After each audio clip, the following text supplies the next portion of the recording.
Welcome to the She Births Show Season 4, a place to inspire your birth, evolve your parenting, and help you live a life you love. I'm Nadine Richardson, your host and creator of the scientifically verified birth education program, She Births. I'm also a mother, yoga teacher, doula, author, and speaker. At She Births, we have supported thousands of families around the world for over 13 years with our unique program, and our vision is to make birth better for every family around the world so that everyone experiences a beautiful birth no matter what unfolds.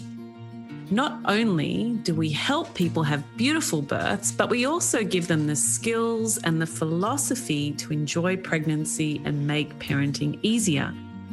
As well as our world-class birth ed, taken either face-to-face or online, in our app, we also have a free pregnancy guide designed to help you feel calm, connected, and inspired as you and your baby grow. We have a doula matching service, the perfect way to ensure you and your partner are completely supported throughout the whole journey. And we have our Soul Mama circles, which are the perfect postpartum network to help optimize your mindset and design your life in parenthood. Remember, if you like what you hear today, subscribe, share with a friend, and leave us a review. If you're a parent, about to be one, fellow health professional, join us now for an inspirational deep dive into topics with experts around the globe. We hope you enjoy this special episode.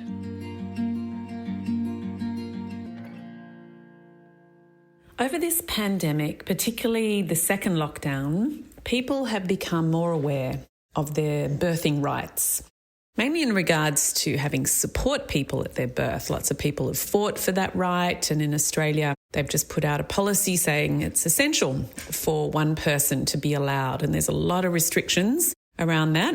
I personally don't think it's enough, but it's a beginning, and I can't actually believe we had to fight for that. But within that realisation, the petition signing, the phone calling, the social media sharing, I have noticed that women are starting to realise there are lots of other rights they have in birth and in healthcare that the majority of us simply don't understand but want to know more about.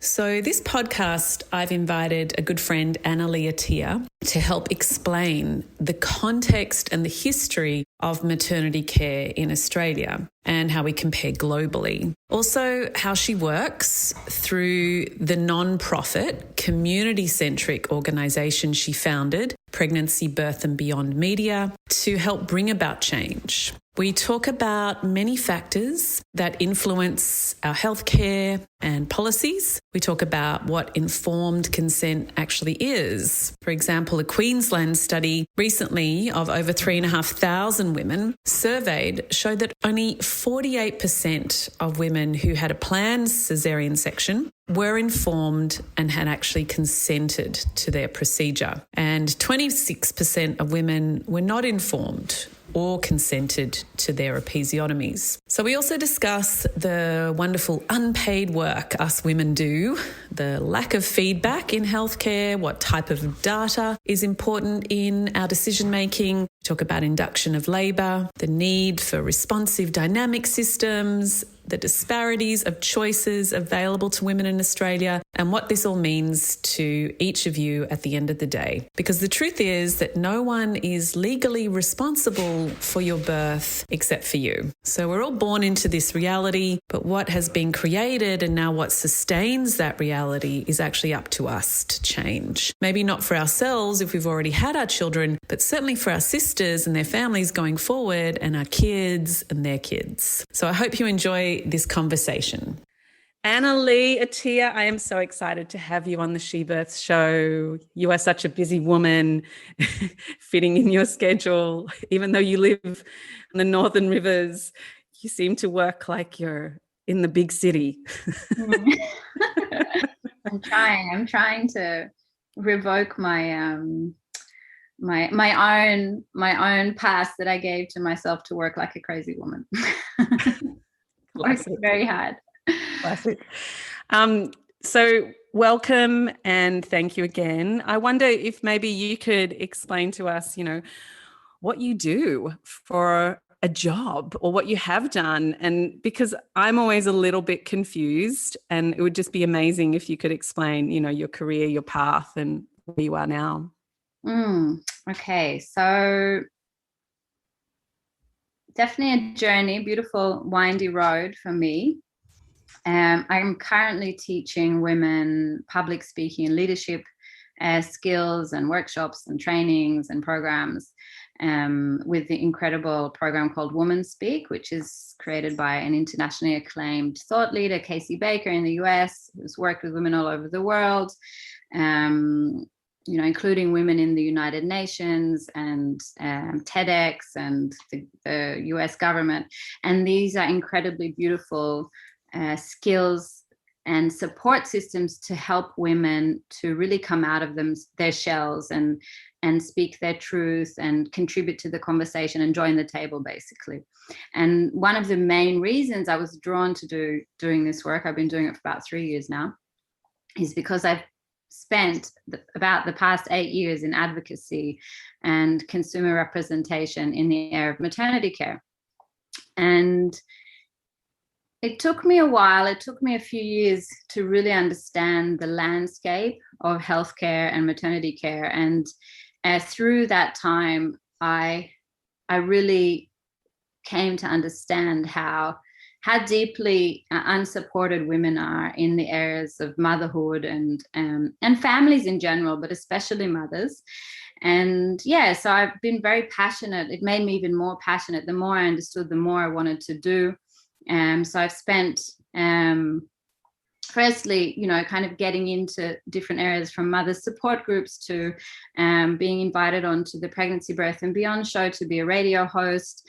And I did that. And very quickly within that realm, I realized that because I came from a background of production, I'm a producer. I spent 20 years up to now, in this field of because this other area is not-for-profit advocacy work, so not being paid. I've still had to maintain my job as a producer in different areas. And so I could see how much potential there was in alliancing some of the smaller groups that are working in this area and getting everyone together under one umbrella so they had more of a voice and more power. And so very quickly, having joined the radio, Pregnancy, Birth and Beyond, the team that was there at the time, I convinced them to basically start a not-for-profit media organization and not just be mums racing around trying to get this important information out there through, either the radio or attending conferences or doing screenings for their local communities, but also to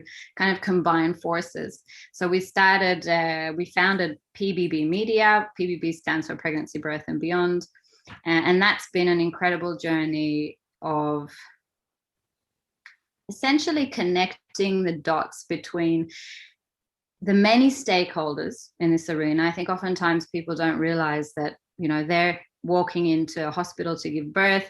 They think it's them and the doctor on the day, or them and maybe the hospital policy. They know a little bit about that, but they don't realize that the pie of maternity care and birth is shared by many, many stakeholders, powerful stakeholders. And actually the health consumer, in terms of how much weight and power they have within that conversation, depends on a few things, but generally is very limited. It's like they're a little slice. They get a tiny slice. First of all, from even just the choice of where to go to give birth. But we'll get into that a little bit later on. Yeah.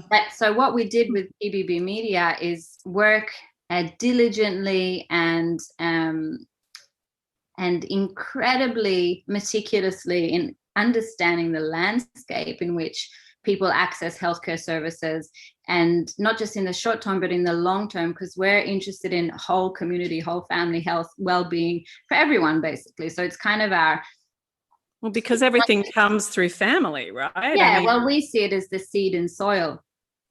As, capitalism does as well, as religion does as well. There are definitely a select group of people that don't have families, but the majority still do. Yeah. Yeah, you can't have capitalism without families. In fact, women or mothers are the biggest consumers of things and drivers of consumerism as well. Where to buy a house, what car to get, where to send the kids to school, what clothes, all of this kind of stuff, all the stuff that we get for the house. It's a lot driven by that. So whether or not you end up having a family, you've absolutely come from some form of family, even if that family was broken. And it is our aim to keep families as healthy and well as possible, as connected and healthily bonded as possible, so we have more bonded, healthy societies. So individuals in the community, in our society, are actually well and healthy and well bonded, because it is incredibly rare that a healthy, well person that came from a healthy, well family is going to then turn out to be harmful to themselves, their communities and families, or the environment.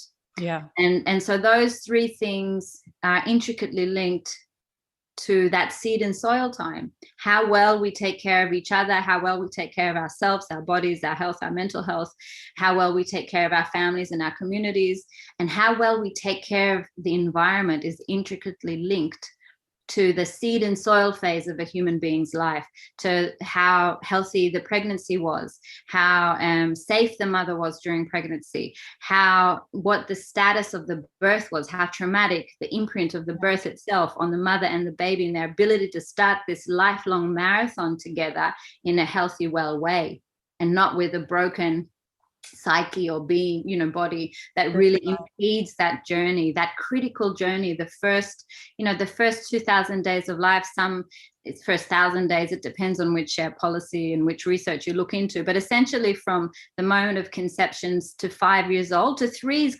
essentially critical, but also up to 5 years old is an essentially critical period for each of us as individuals. And so our focus at PBB Media has been really to break that down, look at all the different stakeholders or aspects that impact a person's first 2,000 days, let's say, and beyond, of course, because everything's connected. You can't cut out, you can't look at the health of a human being and say, right, we'll just cut the heart out and make the heart healthy, chuck it back in, and that's it.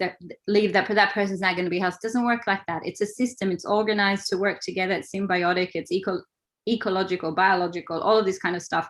And so from our perspective, to really spread it open and start looking at, first of all, what's going on. Secondly, where things aren't working, where there are issues in the system or in this whole picture, this map. And then figuring out a way to make sure that those areas that are not working are starting to work. And what we realize is that oftentimes all these different areas are working in silos. They're not communicating with one another. Yeah. And so us as a not-for-profit, volunteer-run organization, primarily by mothers with young children, so really limited with how much. Gosh, that sounds like my business.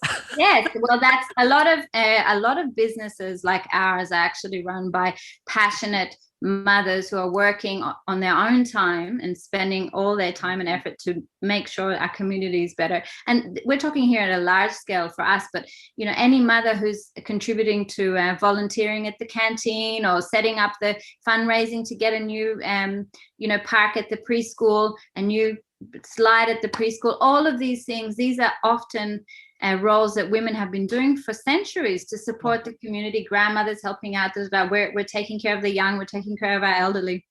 There's a lot of stuff we do, but from the perspective of PBB, we really wanted to make sure that we understood the landscape, that we could really assess and understand where the issues were, and then that we were actually doing something about it. Not just going, blah, blah, blah, that's bad over there. Because, there's a lot of that going on in the world. There's a lot of point and blame and shame and all of that kind of stuff. And actually we can't get anywhere with that kind of attitude. In fact, it bogs that shit down. Apologies for the you can swear on our show. It's fine. Yeah. And So yeah, and we figured out that the best way that we can do it as a small not-for-profit organization run by volunteers with a very limited budget, that the best way for us to do that is to cross-pollinate the information between the many stakeholders. So we set that as one of our main goals. So you're going to have to explain that to us. Cross-pollinate between all the stakeholders. So obviously corporate people are going to understand, the term consumer, advocacy, stakeholders and stuff like that. But personally, I didn't understand those terms, until like 5 years ago when I started working with big, health funds and stuff like that. So what do you mean by cross-pollinate between the stakeholders? What does that actually mean? Well, let's start with the most important stakeholder, the key stakeholder of all, and that's the health consumer. So that's everyday people, Australians living in this country that are consuming healthcare products, right? So when you go to the doctor, you're consuming a healthcare product. You might not see it like that, but in terms of terminology and how funding works and government and policies, et cetera, that's the jargon over there. Just basically means that you're paying for a product, whether or not that's being paid by Medicare or you or whatever scheme is going on to. You're still the consumer. Yeah, to pay for the service. You're still the consumer of the service, and the service is the healthcare product, whatever it is, or healthcare itself, or the product of healthcare. So that's number one. The health consumer is just everyday people, me, you, Nadine, anyone not living on our street. And then we've got the maternity healthcare consumer. So a person who's accessing maternity healthcare services, whatever they may look like, during their perinatal period, from conception to postnatally, they're accessing any healthcare services. They're a maternity healthcare service. They're a maternity healthcare. Sorry. They're a maternity health consumer. Okay. Yeah. A maternity health consumer is a person accessing maternity healthcare services and products during their perinatal period. And so our focus is often coming back to this area, to the maternity healthcare consumer and the related services and products that exist in this area. And then again, all the other stakeholders, which I'll go into a minute, because of the seed and soil part. So we do look at other areas of healthcare and the long term and, all of this stuff. But again, our focus is in that area because of the critical impact that it has in the long term. Yeah. So that's the maternity health consumer. That's one stakeholder. And we believe that is the key stakeholder because that is the stakeholder that carries the seed and soil promise of, a better future for us all, right? Yeah. So carries now, the hope of the future. Yeah. Yes. But like I said before, the maternity health consumer is often in the picture of who's got power and who gets to make decisions, etc. Their little sliver of the pie. So it is part of our aim is to inform the consumer, first of all, that they are a consumer, that they are part of a pie, of a map of, of a bigger picture thing. So they're aware of what they're going into. Secondly, to support them to communicate better with the other stakeholders and to understand kind of the context in which they're accessing services, but also, of course, then to cross-pollinate between the other stakeholders. So it's not just the consumer knocking on the door trying to say, I'm important, but for the other health, not just health, but other stakeholders to understand their relationship, their rights, their responsibilities, the impact that they're having when they're, when they're providing a certain type of care or a certain culture exists, blah, blah, blah. So another stakeholder, for example, is the insurance companies. So insurance companies heavily influence what kind of care is available to us here in Australia. For example, when you're going into a hospital, the hospital is insured by an insurance company, and that insurance dictates to a certain degree, there's a lot of things that dictate what kind of services are available at a hospital, but to a degree they dictate what can and can't be done in a hospital. They also in many ways help to shape policies inadvertently because they don't allow certain things and they do allow certain things. And, the more risk, it's kind of built into a risk profile. And it's hard to understand. It's a lot of information, so I won't go too much into it. And also, I'm not like an expert. I'm a mum who spent many, many years doing lots of research and has spoken to hundreds of stakeholders, thousands of stakeholders really over the years, sure, to understand what's going on. But I'm not an expert in insurance or in hospital policy or how the intricacies of how things are built in. But insurance is certainly a stakeholder, has a stake in how we experience maternity healthcare services. Then you've got clinicians is another stakeholder. And within that, you've got different types of clinicians. So you've got the midwives, you've got the obstetricians, you've got nurses, you've got even in some understandings, like every person that actually comes into contact with a person who's giving birth is a form of a stakeholder, because they found out that through research that even like a janitor passing by and saying, oh, looks like your baby's really hungry, could really impact the mother's ability to continue to breastfeed. So in a way, there's like the major players and then there's all little ones on the side, but we'll concentrate on the major players, so the clinicians. And then so each clinician group within that stakeholder group of clinicians will have different agendas and different training and different capacity to different power structures and stuff like that. So so why is this important? So as a consumer, as a person accessing the care, you're walking into hospital and you're like, right, I'm going to see my midwife today. They know what's going on and they'll take care of me. This is the general gist of what people who access healthcare services are thinking. They're not thinking, they don't understand all these other aspects. They're not thinking about it. It doesn't interest them. And they're not thinking about, for example, who owns that hospital, who insures that hospital, how that impacts. I mean, the Northern, the Northern Beaches hospital that was built with private and public next door, which is an issue inside of itself when it's built by one company. You know, we saw such a corporate money-making company, so for-profit company, not government. Very different ramifications for the woman giving birth in that space, you know. So, yeah, you're right. People aren't thinking about all these other stakeholders that have filtered down into, they're just thinking about the midwife has got this or the obstetrician's got this. So what kind of happens then?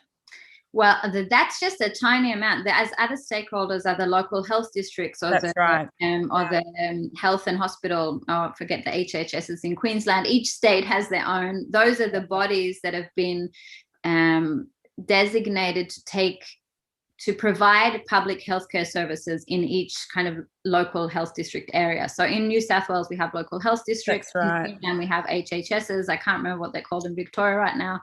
But it's essentially the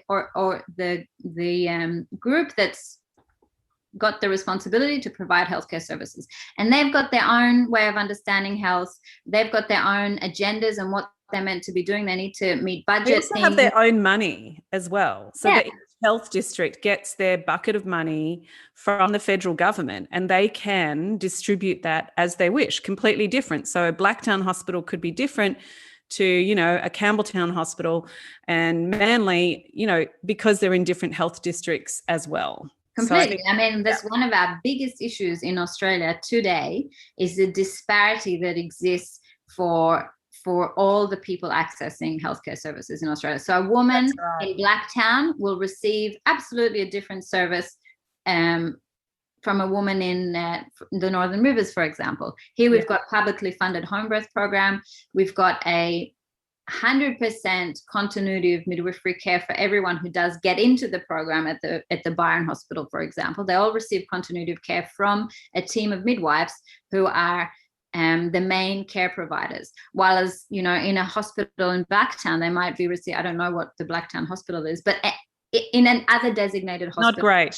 Yeah, not great. There you go. So they might be, the majority of women in Australia are receiving fragmented maternity healthcare services, which means they're not receiving care from the same 1 to 3 care providers for the duration of their birth, the pregnancy, the birth, and postnatal leave, up for the first 6 weeks. So that's one of our.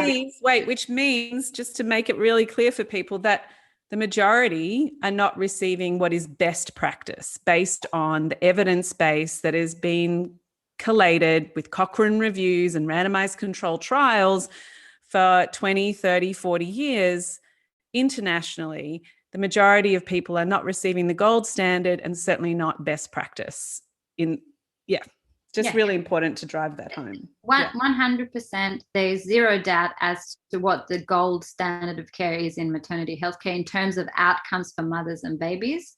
The best care, the one that reduces harm, reduces morbidities and and all these other things that happen in the short and long term for mothers and babies, is midwifery-led continuity of carer within a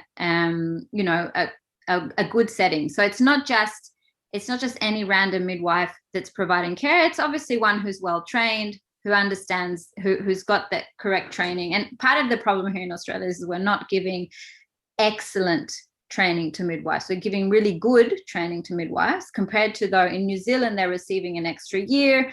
New Zealand, there's 86% midwifery continuity of care, 86%. Wow. Australia, we have about 10% continuity of care with midwives. Yeah. That's that's 70, that's a lot of difference. There's a 76% difference in terms of what women are receiving in New Zealand. And I can just concur with you on the training of midwives, because I've taught midwives out in Westmead and the Royal and all different places. And I'm amazed that they don't actually know about normal physiological birth, the hormonal orchestration, a lot of them, practical tools, those inner and outer resources, no knowledge from the training whatsoever. So unless they actually seek that knowledge out, they don't find it. Or unless they attend, birth centres and home births, they don't often even see normal physiological births. Yeah. Absolutely. And the same goes for obstetricians. The number of obstetricians who've seen a normal physiological birth in a normal setting, like in a less complicated setting, are very few. And now for a quick break. At She Births, the mother is at the centre of everything we do. We believe that birth and matrescence is a sacred rite of passage, and we believe that the journey is unique for everyone. Wherever you are in your journey, She Births is here to support you. Starting with our free pregnancy guide, which offers you 6 months of weekly support. You will receive nourishment for body, mind, and soul via your inbox and engage with content within our free app. Enjoy yoga videos, recipes, birth affirmations, course discounts, and so much more to help you feel calm, connected, and inspired for birth. Sign up online to our free pregnancy guide on our website, shebirths.com, and download our free app today in any app store. And I mean, that's the thing. So when somebody accesses healthcare services, they don't understand that there's a spectrum of different situations that are impacting on what type of care and the quality of the care that they're receiving. They just think, I'm going to this hospital and there's a midwife. Not all hospitals are the same. Not all midwives are the same. Not all care providers are the same. Not all the structure in which everything's built from a local health district perspective in terms of what services they want to offer to that local area are different for each different area. I mean, there's so many things that are, and responsive, dynamic services are incredibly important. So it's not like we're locked into one single way for every single person. We do need responsive, dynamic services. It's key and critical for the longevity of healthcare services globally to have responsive, dynamic healthcare, which means it's responding to needs of the community in that area.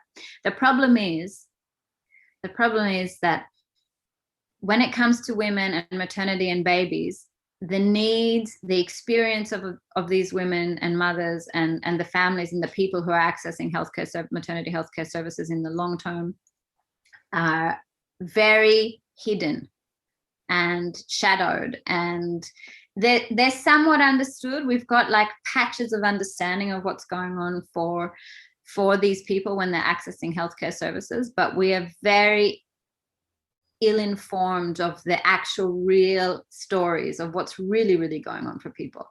And partly that's because of how our healthcare services have structured their feedback loops they're not meaningful. They're often tokenistic. And even now, there's like a huge effort from the government to improve, because they've known for years about these issues, that to improve, first of all, the data. They don't even have proper data collection. Up until recently, they weren't collecting data accurately. They don't even, some data wasn't even collected at all. And then there's different terminology for each hospital, decide on their own terminology of what. And also, private hospitals don't have to provide data. Private hospitals don't have to. I just find that astounding. It's like, I mean, you, in any other industry or area, this would be a shit show. Like a shit show, to be honest with you. And it's hard to understand this. Like, people say, you know, Australia's considered to have one of the best maternity services in the world in terms of how many women die each year, how many people die in birth. But that's not a measure of a good service. They think they've got a good service because, you know, they've got mortality is relatively low. But that's just one measure. And that's not at all the only important measure. And how mothers are walking out of birth, how able they are to bond properly with their babies, what kind of access they've had, how many interventions, what was the situation in which these interventions were incurred. Were they medically necessary? Were they pushed because of a timeline? You know, we've got a situation here in Australia that when come Christmas, heaps of babies are booked into C-sections because doctors are going away, and that's not a medical necessity. And the impact of C-section, major abdominal surgery, in the long term, not just the short term in terms of recovery and blah blah blah, we can't even begin. There's heaps of info, but we're not beginning even to put it together in terms of the impact on population health overall. Yeah, in terms of biome and all sorts of things. Everything, biome to, you know, breathing issues, to this, to that, and especially with COVID and pandemics and, you know, God knows what in the long term. We want healthy as possible individuals walking out in the world. So they are, you know, and C-section impacts incredibly on a person's health. I mean, it's not just the C-section as well. I mean, like you say, you're talking about instrumental deliveries, what's women's pelvic floors like, you know, the state of trauma. And someone, please God, explain to me why 45% of the Australian population needs to be medically induced. I mean, like, they don't need to be induced. It's not a medical function. It is a cultural function. That's right. Unfortunately. So some of those will definitely need to be induced, some number. It's really hard to tell, obviously, and these things fluctuate over time. But one of my favorite quotes from a professor at Harvard that I recently interviewed around C-section, he was like, C-section is the most performed surgery on human beings in the world. I was like, I've been in this for 8 years. I had no idea. I was like, what? I knew it was a big one, but I didn't realize it is the number one most performed surgery on human beings on the planet, the cesarean section. Yeah. I mean, that is so telling. And what also he said, and I'm going to paraphrase him here because I didn't take the quote. Wonderful Neil Shah. Dr. Neil Shah from Harvard. You can look him up, and maybe we can put the link to that podcast. Yeah. Interested, because he dropped some bombs there. I was like, I'd been doing this for so long, and I was on this side, you know, from the consumer perspective. And here's a professor at Harvard of obstetrics. He's considered one of the 40th smartest people in healthcare in the United States today. So, like, highly intelligent, you know, dropping all these bombs on me, and I'm like, oh my God. Like, he was also saying that C-section, the diagnosis of C-section is the most incorrect diagnosis. To do a C-section is the most incorrect of all the surgeries. And so, I mean, that's just an example of where maternity care is at in terms of the impact of culture, the impact of the stakeholders, the impact of you know, all these different things that are feeding into a person's health consumer's experience on the ground that they're often completely unaware of. And that's at PBB has been our major role in terms of getting the information out there, helping to cross-pollinate it. So we talk to academics, we talk to hospitals, we talk to health districts, we talk to consumers, we talk to different clinicians. We haven't talked yet to insurance companies, but That's not our job. Someone else can talk to them. Maybe the wife of an insurer might have a traumatic birth one day and realize that the impact. I know, I've been there. I've worked with them. It's hard. Yeah, it's very hard. It's kind of like interesting that you say we know that we need responsive, dynamic healthcare. I have never worked with such dinosaurs in my life.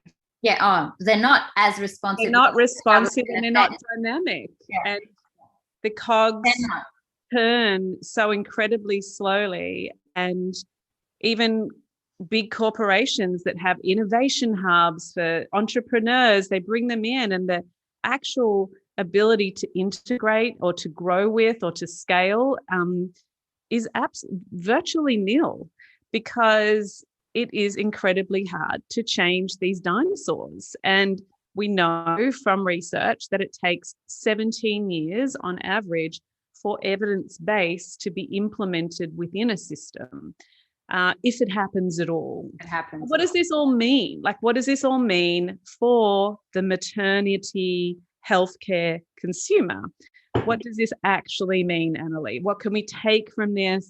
What can we do? Well, a maternity healthcare consumer is a very unique health consumer.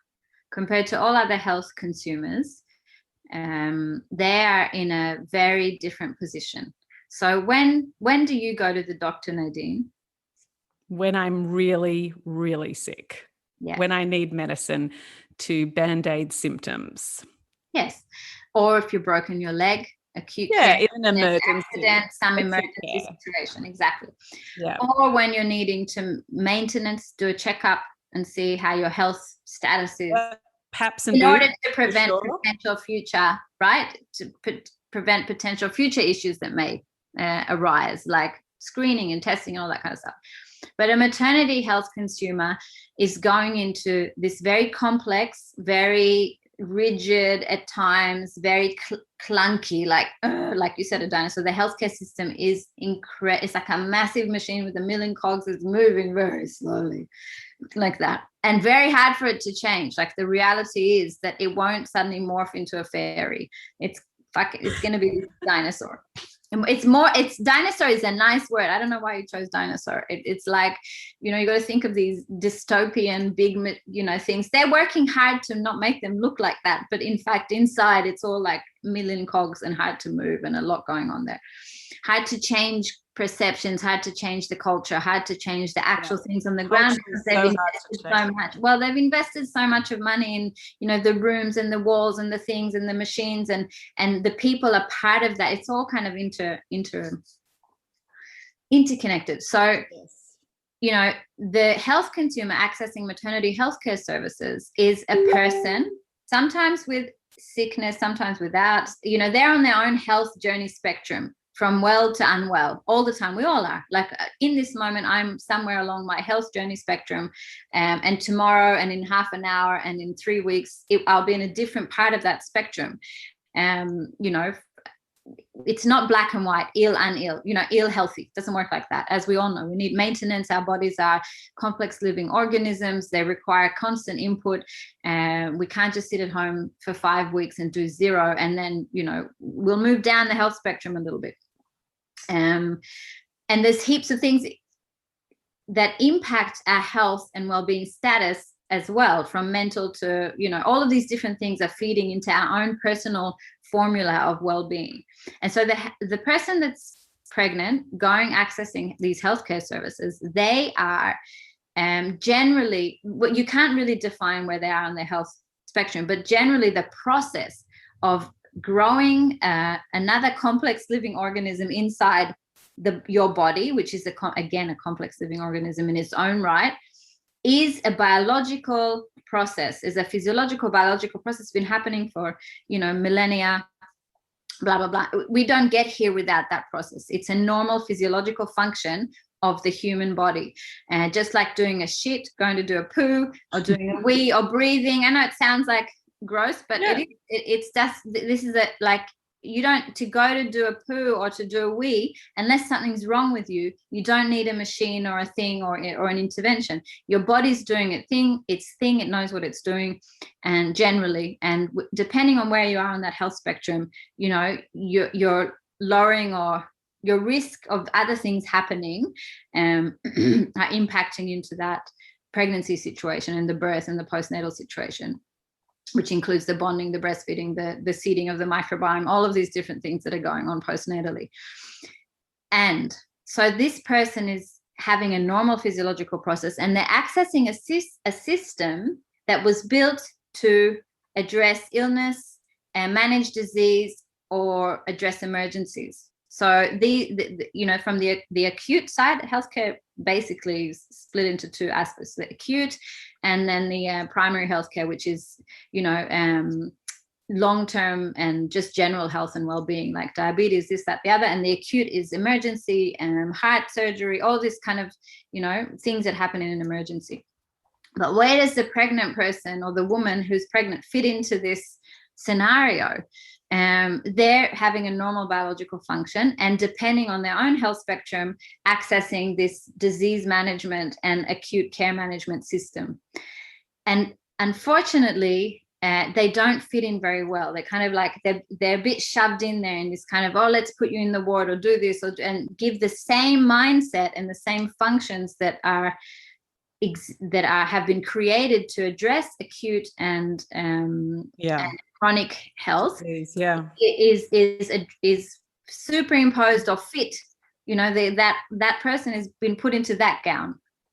I mean, literally, I love Jim Gaffigan, the comedian, is like, you know, we gave birth at home because we didn't want to give birth in the gown that somebody died in yesterday. You know, it's one of my favorite, not to say that everyone should give birth at home, but it's a telltale in terms of, you know, you're going into an area which is highly risk averse, because maternity care is highly risk averse because there's a baby involved, and our moral values get ignited around babies and around life and safety and all of that kind of stuff, which is a huge part of the impact, or a huge part of the influence, of what happens in the area. And if people don't understand moral values and stuff like that, Jonathan Haidt, who's a social psychologist, he's got a theory around moral foundations, the moral foundations theory. He's highly respected, well known. It's a great thing to delve into. Just look up Jonathan Haidt moral theory or moral values, or I can't remember exactly. We could put a link up there. It really helps to understand how we're triggered our decisions are triggered by our moral values, and different people have different moral values around core parts of about our existence, basically around safety and freedom and all of this kind of stuff. It's a great kind of piece of information for the puzzle in terms of understanding human behavior and experience. So that's happening as well. And also there's the most highly litigated area is obstetrics. So there's a lot at stake going on here. So a person's accessing these services within this thing. There's high context, in this culture. Within this crazy context, So they're accessing a disease, something that was created to prevent and heal and take care of emergencies and diseases, but they may or may not be unwell. So regardless of that, that's still primarily the only form of care that they have available to them, because in Australia, for example, we've got 98% of people give birth in a hospital. Less than 0.5% give birth at home. And for context, this is important. People think, oh, that means home birth is unsafe. In Holland, 15% of women give birth at home. In Brazil, in private hospitals, 85% is the average.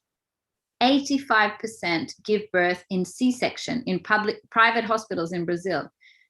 85% of babies are born with a cesarean section, up to 85%. Well, the average, it changes a little bit all the time, and they're trying to reduce it now. But there are some hospitals, private hospitals in Brazil, that perform 95% of their births are cesarean sections. So, and they happen also between Monday to Friday and 9 to 5. It's like, it's a cultural thing.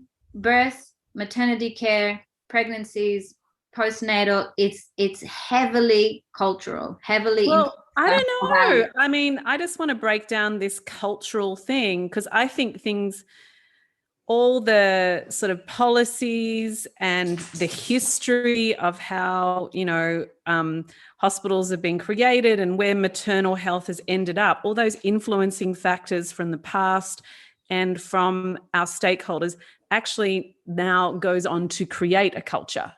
Yeah. Because culture is sort of pejorative in the sense that it's saying this is acceptable now, and so, No, I just mean that. Yeah, I just want to bring awareness to that. The actual culture is the influence of what care you're getting rather than the latest in evidence-based science and care. That's right. That's true. That's not what's happening. Yeah. It's the culture that's influenced, the prevailing culture, which is made up of beliefs, made up of moral values, made up of what the history, what's just been done in this area in this particular location for over this period of time. For example, in the United States, when medicine became industrialized, they criminalized midwives. They criminalized women taking care of women. That was put into the code, into law, that women were no longer allowed to take care of women. And that wasn't because the male doctors had better understanding of birth. They'd actually never been attending birth for thousands of years. It had been the domain of women. It was because that women were the lesser, and they wanted to have kind of a control over maternity care, which was the only area they didn't have, women's reproductive areas. And in order to do that, they had to criminalize the women who were taking care of the other women. So it's great. Another piece of the puzzle that's really important to understand. In the United Kingdom, where that didn't happen, there was no criminalization of midwifery. However, hundreds of years ago, when the Inquisition was happening, we killed, hundreds of thousands of midwives and women who were taking care of people in the community and stuff like that, in the, in the witch hunts. Blah, blah, blah. And I think people will go, oh, well, that was history, and that doesn't really matter now. But, if we actually look at America now, it is still criminal in a lot of states, I don't know the exact number, to have a home birth midwife. Yeah. And it's just because we need a quorum of people to get together to formulate a change of policy, because that policy is clearly outdated. Yeah, so, absolutely. That's all it is. And people don't understand that they think they're accessing equitable best practice care, but they're not. They're accessing the prevailing culture, which has some of the best, some of those. It's not like medicine is not evidence-based. It's entirely. It's not like that. There is definitely an influence, but they're not the only stakeholder. If you look at stakeholders from an even wider perspective in terms of what's really feeding into things, I mean, evidence-based care, the most quality evidence is not the only thing that's influencing healthcare. Absolutely not. Like, if anyone says that, come and talk to me, because I will debunk that in 10 minutes. That is just absolutely not true. There's a lot of things that are influencing what care is available on the ground to people. It's just structural, it's financial, it's risk, it's litigation, it's a medico-legal framework. We didn't even talk about that. The legal framework that's imposed onto the medical framework that is totally influencing what kind of care is available in each bit, from that particular hospital to the local health district, to the state, to the country, and that's different everywhere all around the world. There's a lot feeding into this, and There really is. And just in terms of that structural, even just down to the architecture of a hospital changes C-section rates, as Neil Shah has studied as well. When the birthing room is further away from the nurse's station, C-section rates go up because the anxiety when the buzzer rings for assistance is so great by running that extra, 20, 30 meters. It escalates internally within the practitioner's mind, and is more likely to go to a C-section. That's what Neil Shah has talked about as well, which is fascinating. So fascinating. His one of my favorite quotes of him, I'm trying to find it right now, is I forget what it is, but it was something like that risk of having, I'll find it later. Let me not paraphrase him because it's such a powerful one. I'll find it later and we'll put it on there. But it was what was the main reason for you actually having a C-section? Was it not your medical situation, but the hospital you give birth in? The place that you chose. Yeah, the place that you chose. Well, chose is a very strong. That had access to because of all these place that you had access to. It's not choice. I wouldn't call that choice. When you've got only one option, that's not choice. That's that's the reality that you have. Yeah. Totally.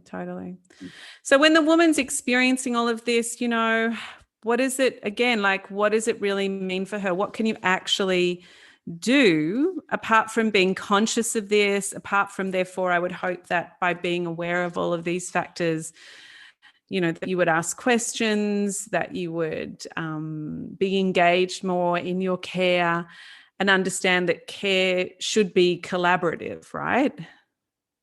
Yeah, well, obviously, 100%. But people don't see it like that. People don't see it like that. So legally speaking, maybe this fact sometimes helps people understand kind of where they stand within this picture. But legally speaking, you are responsible at the end while your faculties are in place, and it is extremely rare. Like it is not some kind of pregnancy or birth does not render you incapacitated for your legal faculties. Even if you're hormone and you're in pain and all of this stuff, those things do not render you. So people sometimes think that those things do render you incapable of making decisions. Even you think that about yourself. But the fact is that birth and pregnancy and postnatal, these are incredibly serious and incredibly impactful aspects of your life. You don't go and buy a new car. Let's say you're spending 60, 50, 40 grand on a new car. You don't go and buy this new car without doing a bit of research into which is the best possible car on the market at the moment, who has the best prices, who's delivering the best service in the long term, blah, blah, blah, all this kind of stuff. You don't go buy a house for $1 million or $650,000 or $400,000 without doing your research, without understanding the context in which you're buying this property, who are the best, real estate agents, the history of that property. You do a test, is there termites, blah, blah, blah. But you're going to walk into the hospital doors for one of the more than any car, more than any house would ever be. The impact of this having a baby and growing your family is the most monumental part of your life. One of the most monumental. Most people would say that. Maybe it's not everyone, but absolutely the majority of people would say that looking back as well in hindsight, that was one of the most biggest things that changed their life, from being without children to being with children, from being with one child to 2 children to 3 children. These are big, big things that are happening, big, important things. So we don't walk into those doors into receiving care with the attitude of like, oh, la, la, la, and people do that, but you got to take this a little bit more seriously. Legally, you are responsible. So that's legally, at the end of the day, regardless of what care you received, legally, you are responsible for that care because you gave informed consent. And now for a quick break. She Births is where science and nature come together. As the only scientifically verified birth education course in the world, we can help you understand nature's intelligent design for birth while learning the most evidence-based birthing skills. We know that by getting to know yourself and by educating your team well now, you will be able to manage more of the challenges ahead with ease and grace. From our free pregnancy guide to our world-class birth education, to our post-birth Soul Mama circles, you can be supported to find the mother within you. Our doula service is bespoke and provides only the best-in-class trained birth support to She Births families. Over 60% of our mums choose a doula in their birthing room, and we know that they will have the best care, best pain relief, and evidence-based support for their empowerment. Go to shebirths.com/doula, DOULA, and book a free 15-minute consultation today to discuss your needs. Let's talk about that. I really want us to talk about what informed consent is, women's relationship to power, and also how this all weaves into the pandemic and COVID and one person's support and all of that kind of stuff. But let's just talk about what informed consent really is, because many times I've seen things in play that I'm like, that wasn't informed consent. Like no one explained to that woman fully what could happen if this occurred, or something happened by a provider and it was happening as they said it. And then the woman said, okay, as the moment was occurring. So let's just talk about informed consent and what that really is. So even within that sentence, there was a bit of inverse power, and I'll talk about inverse power in a moment. But even within that sentence, you were saying no one informed that woman. That's an inverse statement, because the woman is 100% responsible legally for her own body, right? She has rights and responsibilities over that, and legal responsibilities obviously over your own body is different. You get to choose, because that's your right to choose. So nobody's going to come and sue you for being unhealthy, although there are consequences to that, etc. But let's be very, very clear: the person that's responsible for what happens to their body is that person themselves, right? So legally, that's how it works. So informed consent is basically a person's decision, me, the health consumer, a person's decision given voluntarily to agree to a healthcare treatment, procedure, or other intervention that is made following the provision of accurate and relevant information about the healthcare intervention and alternative options available. This is the Australian Commission on Safety and Quality in Healthcare. This is a fact sheet for clinicians, but I'm reading this one out because it will address both. Yeah. And with adequate knowledge, the second point being with adequate knowledge and understanding of the benefits and material risks of the proposed intervention relevant to the person who would be having the treatment, procedure, or other intervention. Not relevant to what the doctor thinks about their care that they're providing, but relevant to the person receiving the material risks and the potential benefits of the proposed intervention, relevant to the person receiving the intervention and the care. Okay. Yep. So the informed consent is that person's decision, their own decision, my decision, given voluntarily, not through coercion, not by being told facts that are incorrect, by fear or scaremongering, or by pressures of time or anything like that. Given voluntarily to agree to a healthcare treatment that's being conducted on my body, or any procedure, following only. You can't give consent unless there's been provision of accurate and relevant information about the healthcare intervention and other options, not the singular option, if other options are available, and with adequate knowledge and understanding of the benefits and the material risks of the proposed intervention. For example, if you have this induction of labor now at 38 weeks or 39 weeks before you've gone into natural, what is it called now? My brain's not in that area. Spontaneous labor. Yeah. What are the possible material risks as well as the benefits? So what's the benefit? Why would we be doing it to begin with? Like, what are the benefits that this healthcare provider thinks? And what are the material risks? So material risks would include the percentage of people who go on to having an emergency C-section, for example. What's that percentage? You need to understand. And also the material risks of accessing care from that particular care provider, because Dr. A has a 30% C-section rate, Dr. B has a 40%, Dr. C has a 67% C-section rate under their care.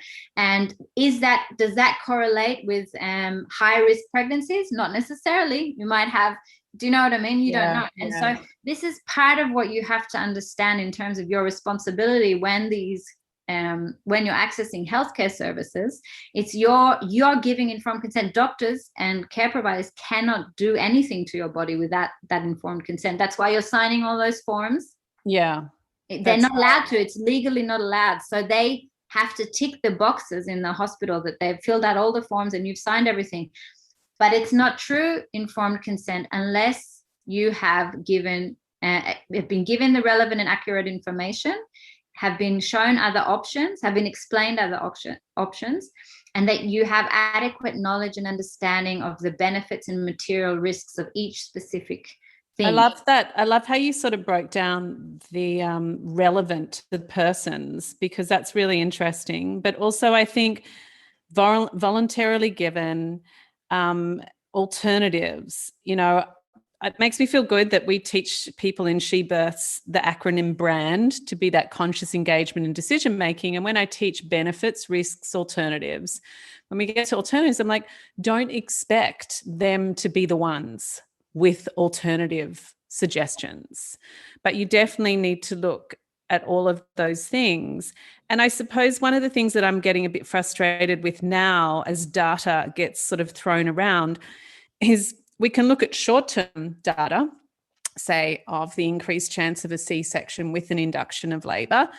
But what about the medium term and the long term, the effects on the mother and the baby and the family? So there's lots of data out there showing that with an induction of labour, we see a 30 to 36% increase in postnatal anxiety and depression. How does that impact a relationship to a baby? I've seen women with extreme insomnia as well with their anxiety. How does that relate to, the medium and long-term relationship and family dynamics and feeding and so on? And I think it's really important to not just look at short-term data. We need to look at medium-term, long-term, the ripple effects that could potentiate.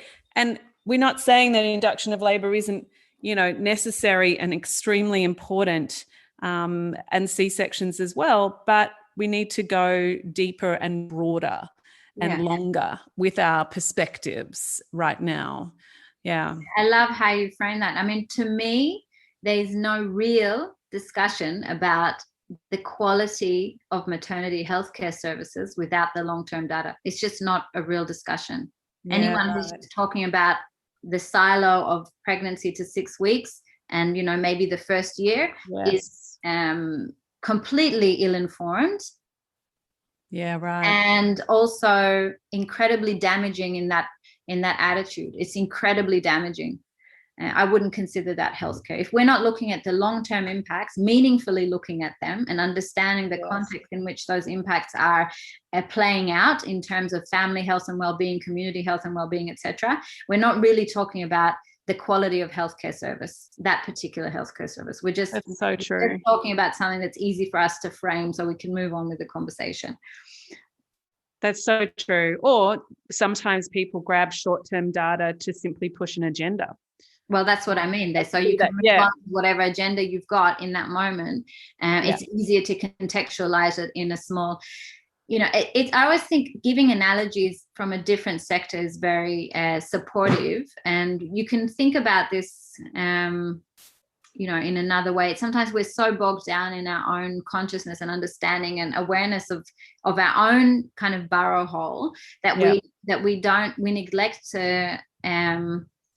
to realize, there's a lot going on here. There's trauma normalization. There's a lot of normalization of different things that we're doing to women and families and people accessing healthcare services within this context that are allowable.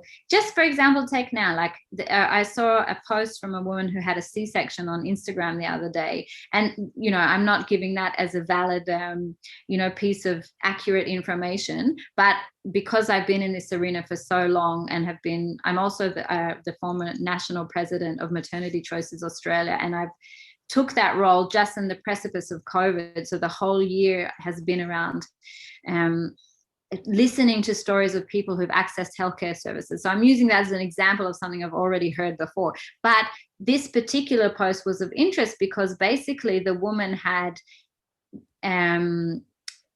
given birth by C-section, had to have a C-section in order to have her baby come out. and her husband was only allowed to stay for an hour or something post the birth. But then, and she wasn't allowed any other care people to support her, not a doula, not her mother, not a friend, nobody could else come because of COVID restrictions. The husband had to leave. He wasn't allowed to stay with her or with the baby or anything within a couple of hours of the birth occurring, of the C-section occurring.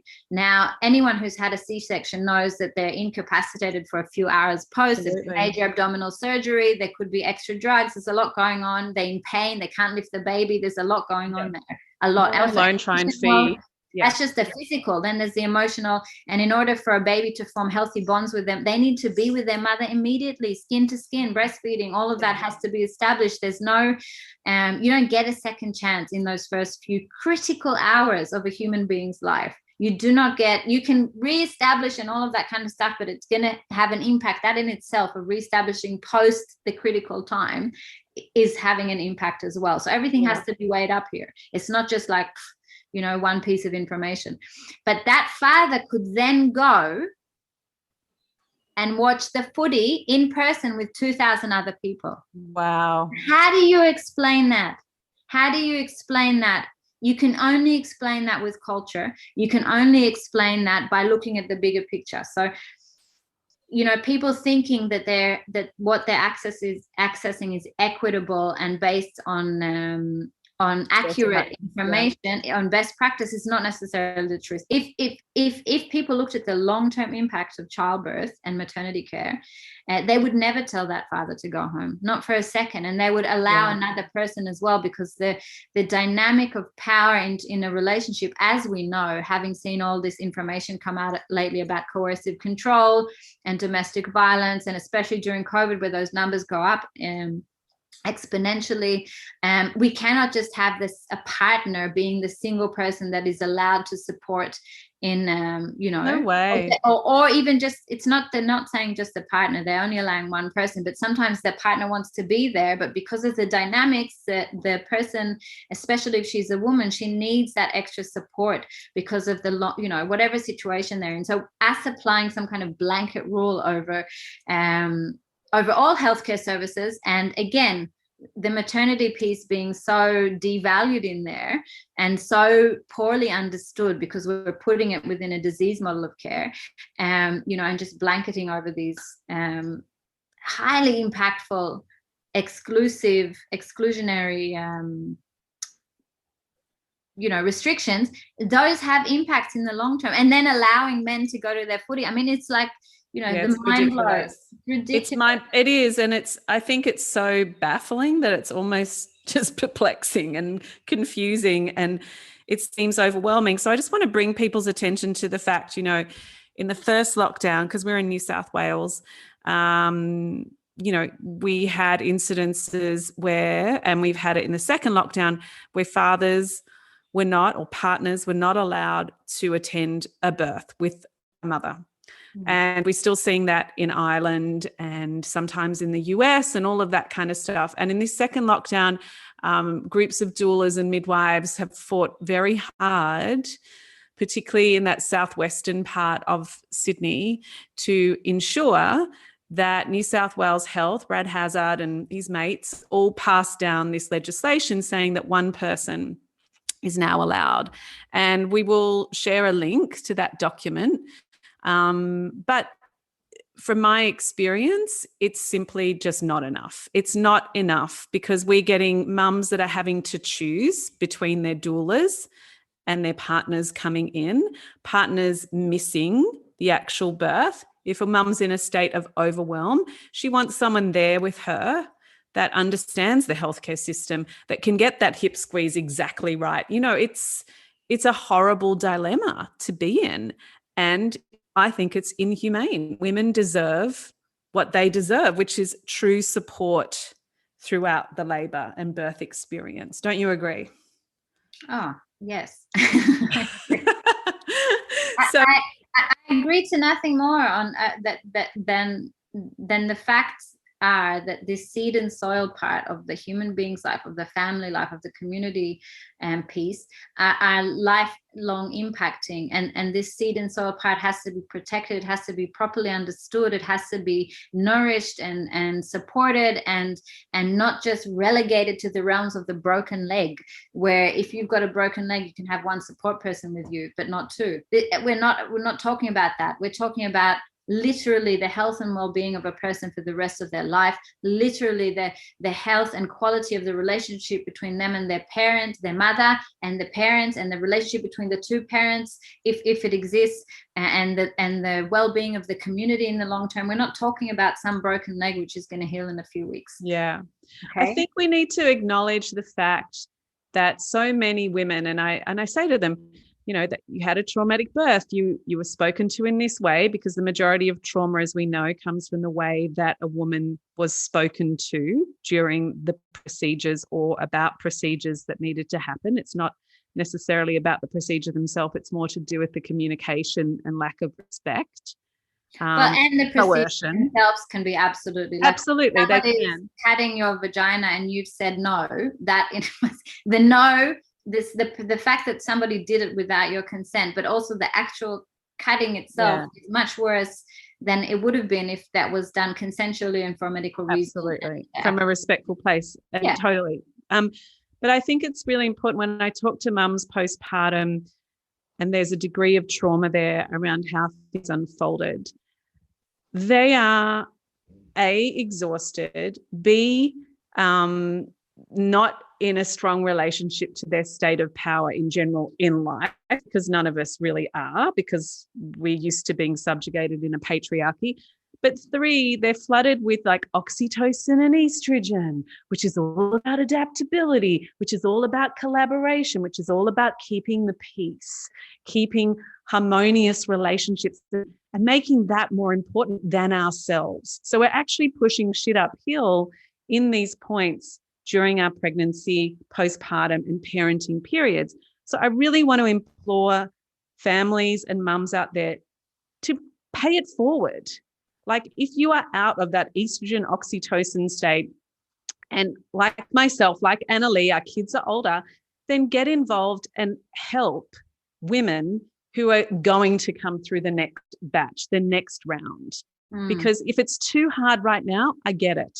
It's hard to write those letters, to deal with stuff when you're busy. But at the same time, if you can, get involved politically and fight for your sisters to have a better experience than what you had, or as good as an experience as what you had, and ensure that that happens, and ensure that our healthcare improves, and that the seed and soil period is one that we foster and cultivate and nurture. Because Me Too movement is not just about the corporate world, the political world, you know, the life on the streets and so on. It actually applies to maternity and to healthcare. And we need to wake up around that and take care of each other. Absolutely. I love all of that. I love all that you've said. And you've really touched on one of the key issues in terms of this whole arena. You know, the overwhelming majority of people who give birth are women. And for those who don't understand what I've just said, some people who give birth don't identify as women. You know, they may be trans men or just non-binary or whatever it is. They don't identify as the woman. But the percentage of those people who don't identify as a woman, who are not a woman, and who have never thought about identifying as well, you know, I'm including those in the woman bracket. The percentage of those who don't identify as a woman is minuscule compared to the overwhelming majority of people who give birth are women.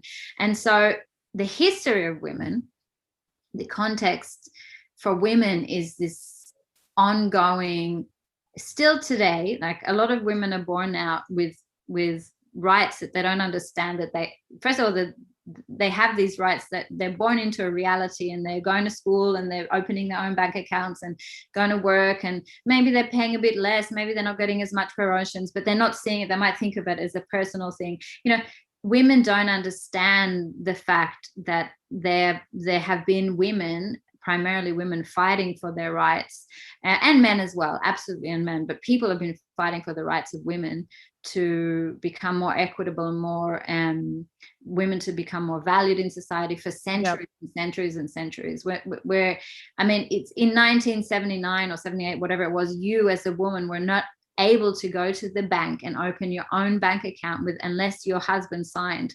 So this is like before, just, you know, on the precipice of the 80s. So yeah, it's wild. We don't understand how that impacts how people perceive women. And when you're giving birth, this is like your most, you know, these are your womanly parts, the female parts that differentiate between you and the male parts. You know, a male doesn't have a womb, and they cannot grow a human being inside their body. And you know, these are the things that differentiate. And historically, women's oppression and women's not having women not having a spot at the table or in decision making and all this all deeply plays into maternity healthcare services, whether we want to admit it or not, whether we have a capacity to see it or not. It's absolutely there. It is, in fact, probably one of the most critical aspects that determine and define the way a woman experiences childbirth and maternity care, and that seed and soil period of her child's life, is the fact that she's a woman. Yeah. Wow. I think we need to leave it there, but I want to encourage everyone to stay in touch and to be involved through our newsletters and to check out Pregnancy, Birth and Beyond, and both of our social medias, of course, She Births as well, because we really want to rally right now through this second lockdown and going forward for women's rights to have their support persons, for partners to also be supported by their doulas is critical as well, so that they don't come out traumatized. It's really critical that we look after our families because we're looking after the future. And it's important that we pay it forward for our sisters and brothers as well. So I want to thank you, Annalee, for your beautiful work that you've done and your devotion to women and families. I just love you. You're amazing. And everyone should check out PBB Media. It's so good. And Maternity Choices Australia. It's one of our oldest not-for-profit maternity consumer advocacy and representation groups. They're doing amazing work. We're doing amazing work. And, you know, we definitely want to hear from you. Maternity Choices Australia. And PBB Media. It's pbbmedia.org and maternitychoicesaustralia.org. Yeah, incredible work and organizations. And always just whatever, people know what they can do in their own communities. You know, we know what's needed, and we just got to act on it. We just got to start connecting with other families, other women, other mothers. It's all available. It is. All right, darling, we'll speak to you very soon. Thank you again. Thank you, love. Thank you so much. Bye. I'm Nadine Richardson, and you've been listening to the She Births Show. If you've enjoyed this episode, please subscribe, share with a friend, and leave us a review. We'd love to know what you would like to hear more of. You can find me and my team of amazing doulas and educators at shebirths.com and our awesome community on Instagram and Facebook. Within any good app store, you can download our free pregnancy guide via She Births, 2 separate words and plural, as well as access our range of online courses. Remember, when it comes to having a better birth, an easier transition into parenthood, your education is your empowerment. Don't forget to check out the catalogue of previous podcasts, and thank you for tuning in today. I hope you enjoyed the show.